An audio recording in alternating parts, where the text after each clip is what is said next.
تو راز کن فکاں ہے اپنی آنکھوں پر عیاں ہو جا خودی کا رازداں ہو جا خدا کا ترجمہ ہو جا. Beautiful.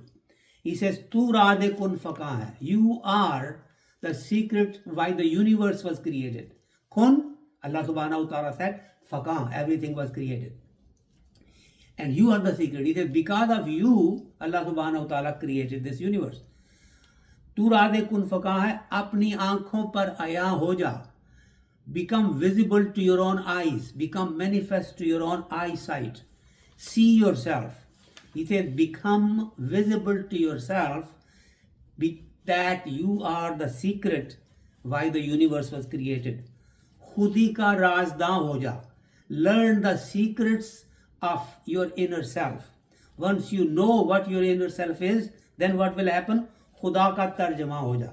Then you really will be speaking and saying everything as if you are really being voice of Allah subhanahu wa ta'ala, being representative of Allah subhanahu wa ta'ala. You will be representing God on earth if you knew that you have that capability within yourself, which is your spiritual identity, which is not your physical body that you have made out of dust and water, but the spiritual identity that you have within yourself. Once you know the secrets of that, then you will know God, and then you will become really Khalifatullah, or the Vicergent or Khalifa of Allah subhanahu wa ta'ala. Beautiful verse describes basically what you have to do. Then he says, Khudi ka sirre neha la ilaha illallah. The actual secret of Khudi is that you should know what la ilaha illallah means. There is no one worthy of worship except Allah subhanahu wa ta'ala. Once you know that and you internalize that message, then you will know that you are now dealing with your spiritual being, and then you can develop it. He says, Khudi ka sirre neha la ilaha illallah. You have to just believe in one God and one God alone and know that nothing can happen to you unless He wills it. And then he says, Khudi hai ter fasan la ilaha illallah. Fasan is the instrument that sharpens your sword. That usually is a circular thing, and it is made out of a sandstone. Then you put the edge of the sword on it, and the sword becomes very sharp. And he says that the real secret of your spiritual development is la ilaha illallah, and to keep that la ilaha illallah sharp and stay with that message, what you have to do is you have to keep sharpening it again and again by repeating la ilaha illallah, la ilaha illallah. You keep it sharp, and then that will really be able to take you to Allah subhanahu wa ta'ala. So your spiritual identity then stays very bright. And in the next share he says, Khudi ko kar buland itna कि हर तकदीर से पहले खुदा बंदे से खुद पूछे बता तेरी रज़ा क्या. He says elevate your spiritual being and connect to Allah subhanahu wa ta'ala so well, so completely, that a time comes that Allah subhanahu wa ta'ala asks you before He writes your future, He writes for your tomorrow as to what is going to happen to you in your future life. He asks you, what is that you want me to write for you? Whatever is your wish, I'll grant it to you, because now you are me and I am you. We are one. Basically, you are now representing me on earth, and you serve my creation, and you do as I ask you to do, because you are not going to do now anything that is not pleasing to me or not in consistency with my orders. So people, human beings, have that ability to become really so close to Allah subhanahu wa ta'ala that a time comes when they walk as if they are walking by the feet of Allah subhanahu wa ta'ala, when they touch as if they are touching by the hands of Allah subhanahu wa ta'ala, and they speak their voice also. Our beloved Prophet is a perfect example of that. May Allah subhanahu wa ta'ala send blessings on him. Whatever he spoke, whatever he said, whatever he did, basically was in accordance with Allah subhanahu wa ta'ala's will.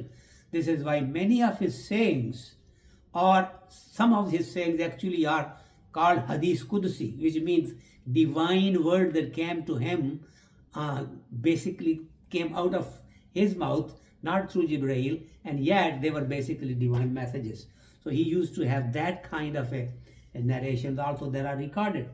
He our beloved Prophet is the only individual, only human being that really has had the abilities that no other human being has had. This is not putting anybody else down, but it is to state that Allah subhanahu wa ta'ala created his ruh, his soul first, and then he created the rest of the universe, and he kept him for the last only, so that humans on earth will develop to a point where they will be able to then keep the message of Allah subhanahu wa ta'ala, and their messenger then also will be able to be mercy for the entire universe, entire creation.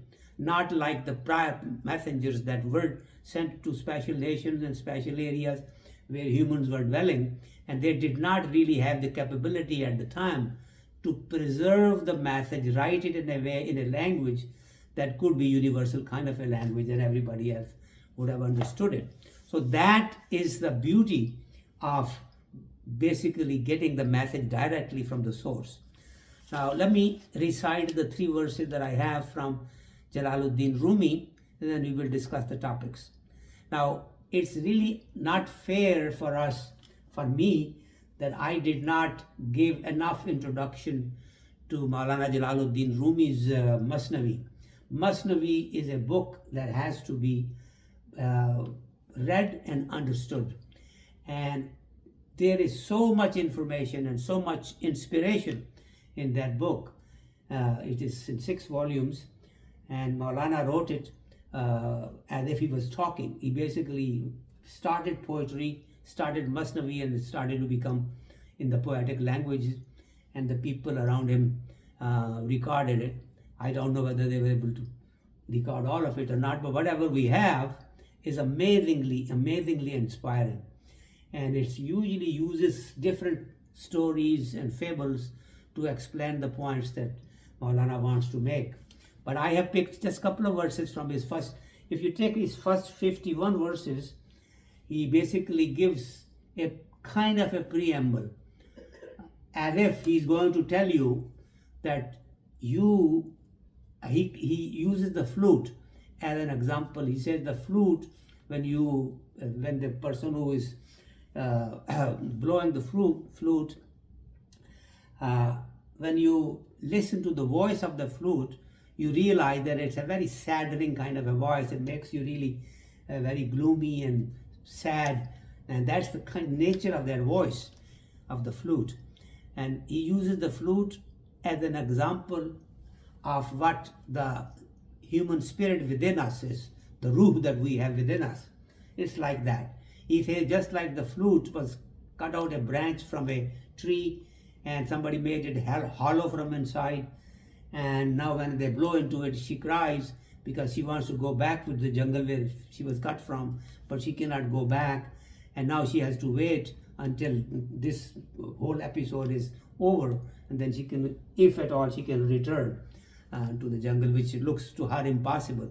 So for that flute, he's used the human being as we have our spirit within us that is really internalized in our physical body. It's like in a prison, it's crying to go back to its origin, where it came from, with all the other souls and other arwah that were in a very pure company, pure kind of an assembly, and everything was going on very well. And here suddenly now I am all by myself alone, and I give